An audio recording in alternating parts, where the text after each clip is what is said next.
السلام علیکم ورحمۃ اللہ وبرکاتہ۔ بسم اللہ الرحمن الرحیم۔ مسجد کا پیسہ مدرسے میں اور مدرسے کا پیسہ مسجد میں بطور قرض دینا کیسا ہے؟ صرف اس لفظ پہ آج گفتگو کی جائے گی، عبارات پیش کی جائیں گی۔ آیا مسجد کا پیسہ مدرسے میں لگا سکتے ہیں یا نہیں لگا سکتے، یا مدرسے کا پیسہ مسجد میں لگا سکتے یا نہیں لگا سکتے؟ بعض جگہ دیکھنے میں آیا ہے کہ اگر مسجد کی فنڈ کمزور ہوتا ہے تو لوگ مدرسے کا پیسہ مسجد میں دے دیتے ہیں بطور قرض ادھار کے طور پہ، اور بعض جگہ یہ دیکھا ہے کہ مدرسے کا فنڈ کمزور ہوتا ہے تو مسجد کا پیسہ ادھر دے دیتے ہیں بطور قرض۔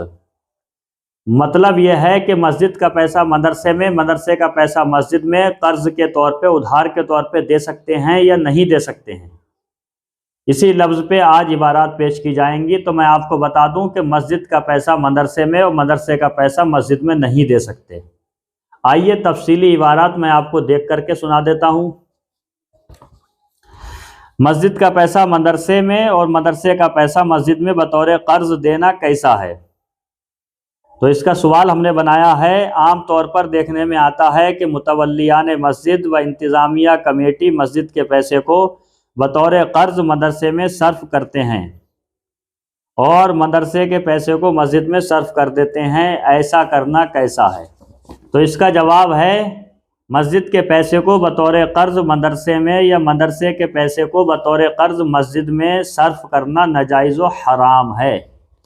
یعنی قرض کے طور پہ آپ مسجد کا پیسہ مدرسے میں نہیں لگا سکتے اور مدرسے کا پیسہ مسجد میں نہیں لگا سکتے، کہ یہ مال وقف میں ناجائز تصرف ہے۔ اعلیٰ حضرت فاضل بریلوی علیہ رحمت و رضوان اس کے متعلق اپنی کتاب، حوالہ نوٹ کریں، اپنی کتاب فتاوی رضویہ مترجم جلد نمبر 16 صفحہ نمبر 575 میں فرماتے ہیں کہ متولی کو روا نہیں کہ مال وقف میں کسی کو قرض دے یا بطور قرض اپنے تصرف میں لائے۔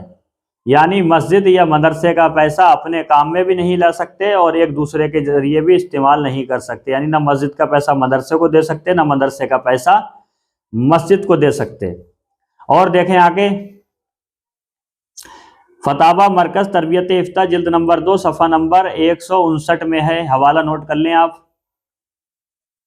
میں پھر سے بتا دیتا ہوں، فتاوی مرکز تربیت افتاء جلد نمبر 2 صفحہ نمبر 159 میں ہے، مدرسے کے فنڈ سے مسجد کی تعمیر کے لیے قرض دینا حرام و گناہ ہے کہ یہ مدرسے کے مال میں تعدی، زیادتی اور امانت میں خیانت ہے۔ لہٰذا جن لوگوں نے قرض دیا ہے یا لیا ہے، اس کی تجویز رکھی ہے، اس کو خرچ کیا، سب گناہ گار ہوئے، خاص طور پر ذمہ داران۔